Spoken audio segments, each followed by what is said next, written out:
Hello. ഇന്ന് നമ്മൾ plum കേക്കിനായിട്ടുള്ള dry ഫ്രൂട്ട്സും നട്ട്സും ഒക്കെ ഒന്ന് സോക്ക് ചെയ്തെടുക്കാൻ പോവാണ് കേട്ടോ. നമ്മളിന്ന് ഇവിടെ റമ്മിനകത്താണ് സോക്ക് ചെയ്യാൻ പോകുന്നത്. നിങ്ങളുടെ കയ്യിൽ റം അവൈലബിൾ അല്ലെങ്കിൽ റം തന്നെ വേണമെന്നൊന്നുമില്ല. ഇഷ്ടമുള്ള ആൽക്കഹോൾ എടുക്കാം, ബ്രാൻഡിയോ വിസ്കിയോ പിന്നെ വൈനോ, അങ്ങനെ എന്ത് വേണേലും യൂസ് ചെയ്യാം. ഇനി ആൽക്കഹോൾ അവൈലബിൾ അല്ല എന്നുണ്ടെങ്കിൽ നമുക്ക് കാരമലൈസ് ഷുഗർ വാട്ടറിനകത്ത് സോക്ക് ചെയ്തെടുക്കാവുന്നതേ ഉള്ളൂ. അതുപോലെ ഞാൻ കാണിക്കുന്ന ഡ്രൈ ഫ്രൂട്ട്സും നട്ട്സും തന്നെ എടുക്കണമെന്നൊന്നുമില്ല. നിങ്ങളുടെ കയ്യിൽ ഏതാണോ അവൈലബിൾ ആയിട്ടുള്ളത് അത് യൂസ് ചെയ്തിട്ട് നമുക്ക് ഈ ഇന്നത്തെ ഈ ഡ്രൈ ഫ്രൂട്ട്സും നട്ട്സും ഒക്കെ ഒന്ന് സോക്ക് ചെയ്തെടുക്കാം കേട്ടോ. അപ്പോൾ വീഡിയോയിലേക്കൊക്കെ എടുക്കാം. വീഡിയോ ഇഷ്ടമായിട്ടുണ്ടെങ്കിൽ നിങ്ങൾ താഴെ കമന്റ് ചെയ്യൂ, എനിക്കത് ഭയങ്കര ഇൻസ്പിറേഷൻ ആണ്. ട്രഡീഷണലി നമ്മൾ ഡ്രൈ ഫ്രൂട്ട്സും നട്ട്സും ഒക്കെ സോക്ക് ചെയ്യുന്നത് എന്തിനാണെന്ന് വെച്ചാൽ കേക്ക് കേടാവാതെ ഒരുപാട് കാലം ഇരിക്കാൻ വേണ്ടിയിട്ടാണ് ഒരു റീസൺ. അതുപോലെ ഇത് കേക്കിന്റെ ആ ഒരു ഫ്ലേവർ ഒക്കെ ഒന്ന് എൻഹാൻസ് ചെയ്യാനും സഹായിക്കും. പിന്നെ കേക്ക് ഡ്രൈ ആവാതെ നല്ല മോയിസ്റ്റ് ആയിട്ട് ഒരുപാട് കാലം ഇരിക്കാൻ, അങ്ങനെ അതാണ് വേറെ റീസൺ കേട്ടോ. അപ്പോൾ ആദ്യം തന്നെ നമ്മുടെ കയ്യിലുള്ള ഡ്രൈ ഫ്രൂട്ട്സും നട്ട്സും ഒക്കെ ഒന്ന് എടുത്തു വെക്കാം. അപ്പോൾ ഇതിന് പ്രത്യേകിച്ച് അളവ് കാര്യങ്ങളൊന്നുമില്ല. നമ്മുടെ കയ്യിൽ എത്രയാണോ ഉള്ളത് അല്ലെങ്കിൽ നമുക്ക് എത്രയാണോ ആവശ്യം അത്രയും തന്നെ എടുക്കാം. ഈ ഡ്രൈ ഫ്രൂട്ട്സിലേക്കും നട്ട്സിലേക്കും ഒക്കെ നമ്മൾ ഒരു ഓറഞ്ചിന്റെ തൊലി കുറച്ച് ആഡ് ചെയ്ത് കൊടുക്കുന്നുണ്ട്. അപ്പം നമ്മൾ അതിനായിട്ട് ഒരു ഓറഞ്ച് എടുത്ത് വെക്കുന്നുണ്ട്. പിന്നെ കുറച്ച് സ്പൈസസ്, അതായത് കറുകപ്പട്ട, ഏലക്ക, ഗ്രാമ്പൂ, ഉണങ്ങിയ ജിഞ്ചർ, അതായത് ചുക്ക് പൊടി, പിന്നെ ജാതിക്ക, ഇതുപോലെയുള്ള സ്പൈസസ് നമുക്ക് എടുത്ത് വെക്കാം. ഈ സ്പൈസസ് എല്ലാം തന്നെ ആഡ് ചെയ്യണമെന്നൊന്നുമില്ല. നമുക്ക് ഇഷ്ടമില്ലാത്ത സ്പൈസസ് ഉണ്ടെങ്കിൽ അത് വേണ്ടെന്ന് വെക്കാം. ആവശ്യമുള്ളത് മാത്രം ഉപയോഗിച്ചാൽ മതി. ഇനി നമുക്ക് വേണ്ടത് ഏതെങ്കിലും ആൽക്കഹോളാണ്. ഇവിടെ ഞാൻ ഉപയോഗിക്കുന്നത് റമ്മാണ്. ഇനിയിപ്പോൾ ഇതാ ഞാൻ എൻ്റെ കയ്യിലുള്ള ഡ്രൈ ഫ്രൂട്ട്സും നട്ട്സും ഒക്കെ ഒന്ന് പരിചയപ്പെടുത്തി തരാം. ഇത് റെഡ് പ്ലം ആണ്.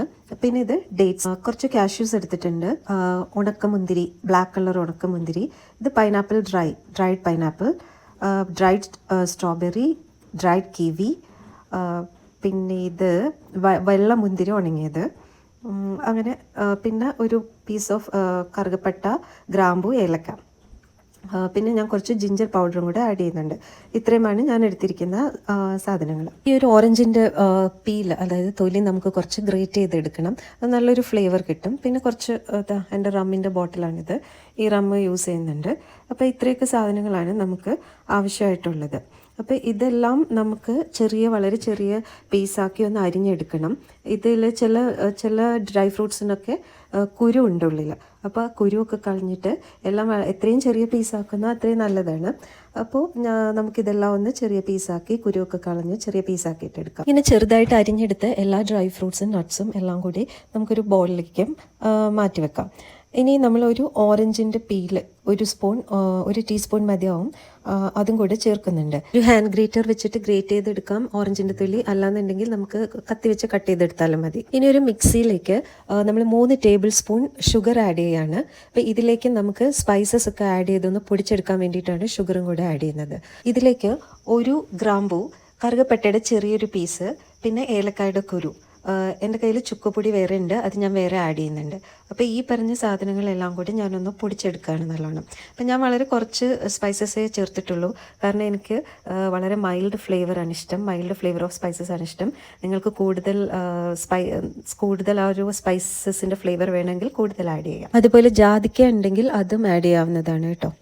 ഇപ്പം നമുക്ക് നല്ലോണം സ്പൈസസും ഷുഗറും എല്ലാം കൂടി നല്ലോണം പൊടിഞ്ഞ് കിട്ടിയിട്ടുണ്ട്. ഈ ആഡ് ചെയ്യുന്നത് ചുക്കുപൊടിയാണ് കേട്ടോ. ഇനി നമുക്ക് ഈ ഷുഗർ പൗഡർ നമ്മുടെ മിക്സ്ഡ് ഡ്രൈ ഫ്രൂട്ട്സിലേക്ക് നട്ട്സിലേക്ക് ഒന്ന് ചേർത്ത് കൊടുത്ത് മിക്സ് ചെയ്തെടുക്കാം. ഇത് ചേർത്തിട്ട് നമ്മൾ നല്ലോണം ഇതൊന്ന് മിക്സ് ചെയ്ത് കൊടുക്കണം. ഈ ഡ്രൈ ഫ്രൂട്ട്സും നട്ട്സിൻ്റെയും എല്ലാ ഭാഗത്തേക്കും സ്പൈസസിൻ്റെ ഫ്ലേവർ എത്താൻ വേണ്ടിയിട്ട് നമ്മളൊരു 1 to 2 മിനിറ്റ്സ് മിക്സ് ചെയ്ത് കൊടുക്കണം. അപ്പോൾ ഇങ്ങനെ ചെയ്യുമ്പോഴാണ് നമ്മുടെ പ്ലം കേക്കിന് നല്ല ടേസ്റ്റും ഫ്ലേവറും ഒക്കെ കിട്ടുന്നത്. ഇങ്ങനെ നല്ലോണം മിക്സ് ചെയ്തെടുക്കുമ്പോഴാണ് കേട്ടോ. ഇനി വേണ്ടത് ഈ ഡ്രൈ ഫ്രൂട്ട്സും നട്ട്സും എല്ലാം സോക്ക് ചെയ്യാനുള്ള ഒരു ബോട്ടിലാണ്. ഒരു ഗ്ലാസ് ജാർ എടുക്കുന്നതാണ് നല്ലത്. ഇത് നല്ലോണം കഴുകി ഉണക്കിയ ജാറായിരിക്കണം. മോയ്സ്ചർ ഒട്ടും പാടില്ല, അതായത് വെള്ളത്തിൻ്റെ അംശം ഒട്ടും പാടില്ലാത്ത ഒരു ജാറാണ് വേണ്ടത്. ഇനി ഈ ജാറിലേക്ക് നമ്മൾ മിക്സ് ചെയ്ത് വെച്ചിരിക്കുന്ന ഡ്രൈ ഫ്രൂട്ട്സ് ഇട്ട് കൊടുക്കാം. അപ്പോൾ ഇതാ ഞാനിവിടെ ഈ ഡ്രൈ ഫ്രൂട്ട്സ് ഈ ഗ്ലാസ് ജാറിലേക്ക് ഇട്ട് കൊടുക്കുന്നുണ്ട്. അങ്ങനെ നമ്മൾ മിക്സ് ചെയ്ത് വെച്ചിരിക്കുന്ന എല്ലാ ഡ്രൈ ഫ്രൂട്ട്സും നട്ട്സും കൂടെയുള്ള ഈ ഒരു മിക്സ് ഈ ഗ്ലാസ് ജാറിലേക്ക് ട്രാൻസ്ഫർ ചെയ്യാണ് കേട്ടോ. ഇനി ഈ ഗ്ലാസ് ജാറിലേക്ക് നമ്മൾ റം ഒഴിച്ചു കൊടുക്കുകയാണ്. അപ്പോൾ റമ്മിനും പ്രത്യേകിച്ച് അളവ് കാര്യങ്ങളൊന്നുമില്ല. നമ്മുടെ എത്രയുമാണോ നമ്മുടെ ഡ്രൈ ഫ്രൂട്ട്സും നട്ട്സും ഉള്ളത് അത് കവർ ചെയ്യത്തക്ക രീതിയിൽ, അതായത് അത് നികക്കെ നമ്മൾ റം ഒഴിച്ചു കൊടുക്കണം. ഇപ്പോൾ ഞാൻ ഡ്രൈ ഫ്രൂട്ട്സിൻ്റെയും നട്ട്സിൻ്റെയും മേളിൽ റം വരത്തക്ക രീതിയിൽ ഒഴിച്ചു കൊടുത്തിട്ടുണ്ട്. ഇനി ഒരു മരത്തവിയുടെ ബാക്ക് സൈഡ് വെച്ചിട്ട് ബോട്ടിലിൽ നല്ലോണം ഞാനിതൊന്ന് മിക്സ് ചെയ്യുന്നുണ്ട്. ഇനി ഈ ബോട്ടിൽ അടച്ചു വെച്ചിട്ട് നമുക്ക് ഡാർക്ക് ആയിട്ടുള്ളൊരു സ്ഥലത്ത് സൂക്ഷിക്കാവുന്നതാണ്. എല്ലാ ദിവസവും ഓരോ പ്രാവശ്യമെങ്കിലും ഈ മരത്തവി ഉപയോഗിച്ച് ഇതൊന്ന് ഇളക്കി കൊടുക്കണം. മിനിമം ഒരാഴ്ചയെങ്കിലും വെച്ച ശേഷം ഇത് നമുക്ക് പ്ലം കേക്കിനായിട്ട് യൂസ് ചെയ്യാം. പ്ലം കേക്ക് ഉണ്ടാക്കുന്ന റെസിപ്പി നമ്മുടെ ചാനലിൽ പോസ്റ്റ് ചെയ്തിട്ടുണ്ട്. Thank you for watching and I will see you in another video. By.